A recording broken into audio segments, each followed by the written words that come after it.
Bonjour à tous, bienvenue sur Formation Facile. Donc je vais commencer maintenant à faire une petite série de tutos sur l'administration de bases de données. Donc j'ai prévu aucun plan, je vais avancer petit à petit donc au fur et à mesure en augmentant la difficulté, puis je vais structurer les formations comme d'habitude. Donc je peux pas exactement vous dire ce qu'on va faire, mais en gros, déjà on va voir comment créer des bases de données, on va voir à quoi ça sert, comment les utiliser. Donc une base de données, ça sert surtout à stocker des données qui pourront être traitées puis modifiées pour pouvoir s'organiser.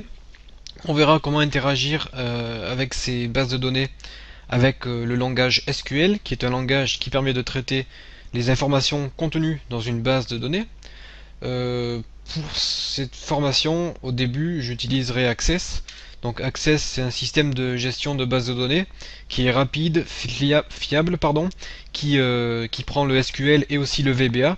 Donc le VBA, c'est un langage de programmation que l'on peut utiliser dans tous les logiciels de la suite Office. C'est presque pareil que le Visual Basic. Donc il y a une formation Visual Basic aussi sur formation facile.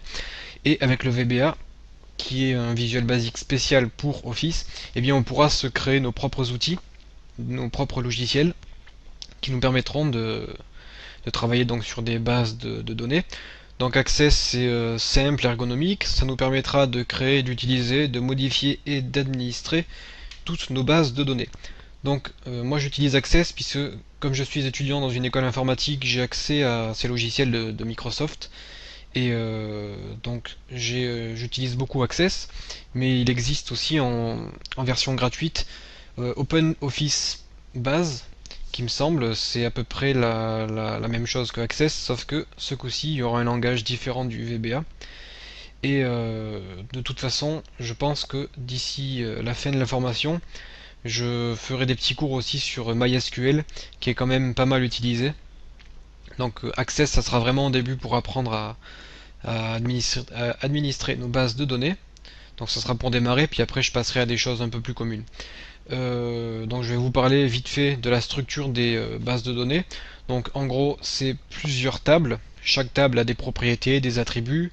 On a des liens entre les tables qui nous permettent donc de bien organiser notre travail. Donc tout ça, vous le comprendrez quand on aura commencé cette formation. Je vous ferai des petits schémas, je vous montrerai exactement à quoi ça sert. Là, je vais vous expliquer très rapidement. En fait, on peut avoir une table qui contient des personnes, une autre table qui contient des objets qui sont possédés par les personnes, et puis on va pouvoir lier les tables pour par exemple dire que tel ou tel objet appartient à telle ou telle personne. Donc tout ça on verra après. On parlera aussi de clés primaires, clés étrangères, qui sont en fait des propriétés uniques d'une table. Ce sont des attributs qui n'existent que une seule fois dans la table et qui nous permettront d'identifier clairement et précisément quelque chose dans la table.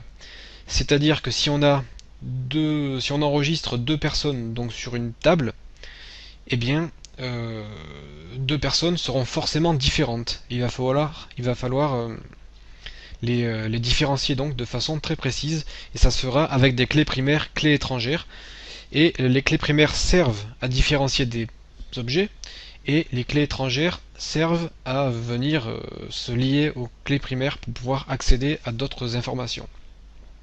Donc ça paraît un peu abstrait comme ça, c'est normal puisque là je vous le dis très rapidement, c'est juste pour faire une petite introduction, mais tout de suite ça ira beaucoup mieux dans Access quand on travaillera.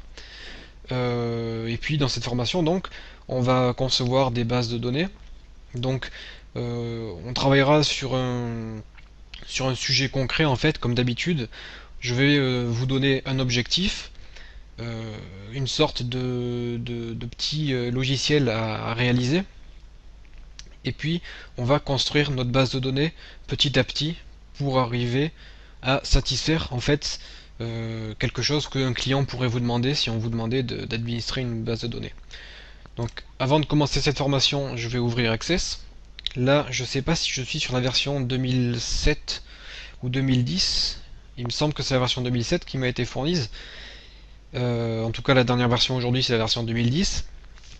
Et je vais vous présenter rapidement l'interface d'Access qui ne change pas beaucoup entre ces deux versions.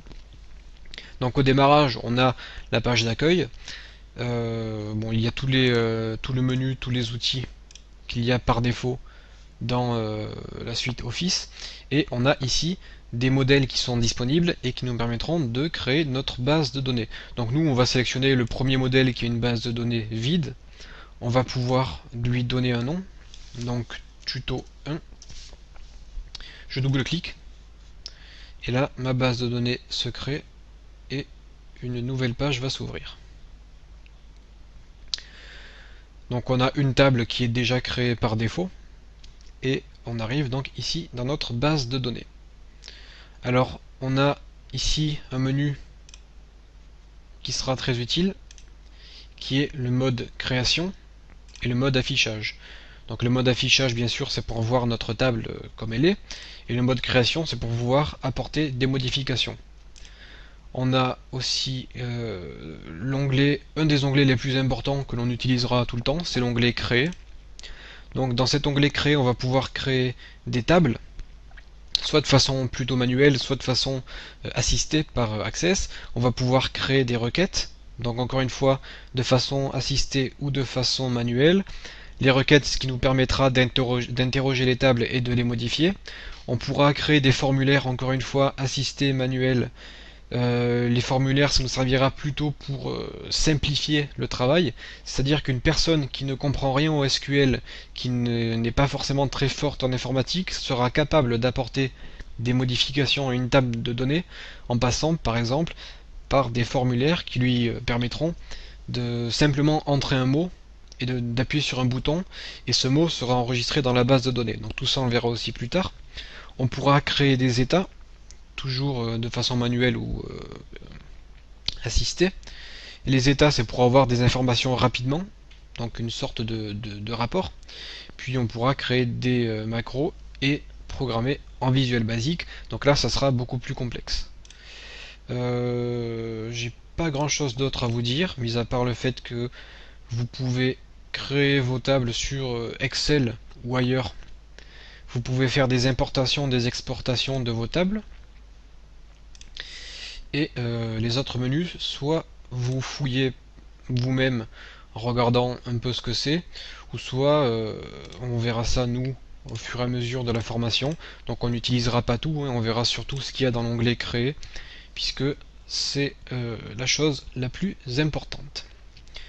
Avant de clore cette première vidéo, je vais très rapidement vous montrer comment on peut faire pour créer une table.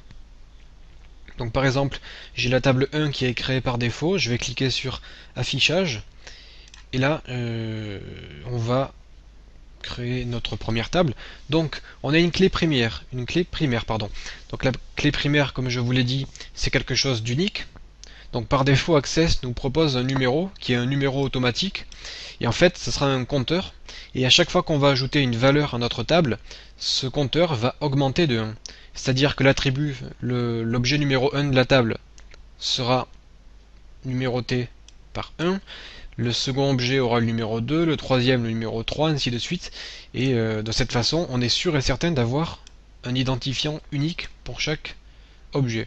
Donc on verra que c'est souvent la meilleure solution, mais parfois on devra passer par d'autres types d'identification unique, et on verra comment créer nous-mêmes nos clés primaires. Donc ensuite, si je veux créer un nouveau champ pour ma base de données, je clique ici donc en dessous, et je vais marquer par exemple nom pour stocker le nom d'une personne. À droite, je dois donner un type à ce champ. Donc moi je veux que ce soit un texte, puisqu'un nom ce sont des lettres. Donc on a plusieurs types. On a le texte qui est très important, le numérique pour stocker des numéros, la date et l'heure pour stocker surtout des dates, par exemple date de création de cet objet, monétaire si on veut stocker des valeurs de l'argent par exemple, numéro auto, donc c'est quelque chose qui s'incrémente tout seul comme je vous l'ai expliqué précédemment, et le reste c'est pas très important. Donc quand on donne un type à notre objet, on a en dessous des propriétés que l'on peut modifier. Donc la taille du champ, on évite de mettre des valeurs trop grandes. On peut mettre par exemple 60, ça sera suffisant. c'est-à-dire qu'on aura le droit de mettre un nom long de 60 caractères. Je pense pas qu'il y ait beaucoup de personnes qui aient un nom plus long que 60 caractères. Ensuite, nul interdit, c'est pour interdire un champ vide, c'est-à-dire qu'une personne doit obligatoirement avoir un nom, donc on interdit le nul. Indexé, donc ça c'est intéressant aussi. Si je clique sur numéro auto, on voit que indexé, il y a marqué oui sans doublon. C'est-à-dire que ce champ-là n'a pas le droit d'être dupliqué. C'est-à-dire que ce champ est unique et on ne peut pas avoir deux fois le même champ. Donc si vous voulez pas que deux personnes aient le même nom, vous sélectionnez oui sans doublon. Donc là c'est pas indispensable. Par contre sur la clé primaire c'est indispensable de ne pas avoir de doublon. Donc le reste, pas grand chose à ajouter. On pourra le voir un peu plus tard. Donc ensuite on va par exemple mettre l'âge. L'âge ça sera plutôt du numérique. On a plusieurs types d'entiers, types de taille. L'entier long, ce sont donc tous les entiers 1, 2, 3, 4, 5, 6. Et les décimales c'est pour les virgules. Ensuite le reste c'est pas très nécessaire. Donc on va se mettre en entier long. Pour l'âge, ça sera suffisant. Ensuite, si vous autorisez une personne à ne pas donner son âge, vous n'avez qu'à laisser non sur le nul interdit. Donc là, une fois que j'ai terminé ma table, je vais dans affichage. Donc là, on doit enregistrer la table, oui. La table, on peut la renommer. On fait clic droit, renommer. Donc en fait, on ne peut pas renommer tant qu'elle est ouverte, on va la fermer. On fait clic droit, renommer. On marque individu. Ok, j'ouvre ma table. Là, vous voyez, j'ai mon numéro, je n'y touche pas. J'ai le nom, donc je vais donner un nom à une personne. Par exemple, formation facile. L'âge 23. Je fais entrer. Et là, ça m'a créé mon premier individu. On voit que le numéro, c'est 1. Il s'est mis automatiquement. Je vais créer une deuxième personne. Toto, âge 34. Entrée. Il a le numéro 2. Je vais créer truc. Âge, je laisse vide. Ok. Truc a été créé. Par contre, si je crée une quatrième personne et que je mets un âge 54 que je fais entrer, tac tac, Access nous donne un message d'erreur et il nous dit qu'on doit forcément donner un nom dans l'individu. On ne peut pas laisser quelqu'un sans nom. Donc là, je lui donne un nom et j'appuie sur Entrée. Donc voilà à peu près comment construire une table d'une base de données. Donc avant de vous quitter, je vous donne un exemple d'utilisation d'une table, d'une base de données. Imaginons que vous soyez responsable d'un magasin de location de DVD. Eh bien, vous aurez besoin d'une base de données qui contiendra tous vos films avec le titre, le réalisateur, les acteurs, la durée du film, le genre, histoire de répertorier tous vos films. Et lorsqu'un client va vous demander tel ou tel film, eh bien, vous n'aurez qu'à mettre le nom, rechercher le nom dans votre base de données pour savoir si vous avez le film, voir l'emplacement du DVD, ou s'il vous demande des films de science-fiction, vous ferez une recherche de films de science-fiction. On pourra faire des recherches très précises, donc tout ça grâce au langage SQL qu'on verra un peu plus tard. Et donc les bases de données peuvent vous être très utiles pour toutes sortes de choses, pour travailler, pour rechercher des informations rapidement et faire des archivages en fait de tout ce qu'il s'est passé donc dans le cadre de votre travail. Donc tout ça on le verra un peu plus tard et je vous dis à tout de suite dans notre prochaine vidéo.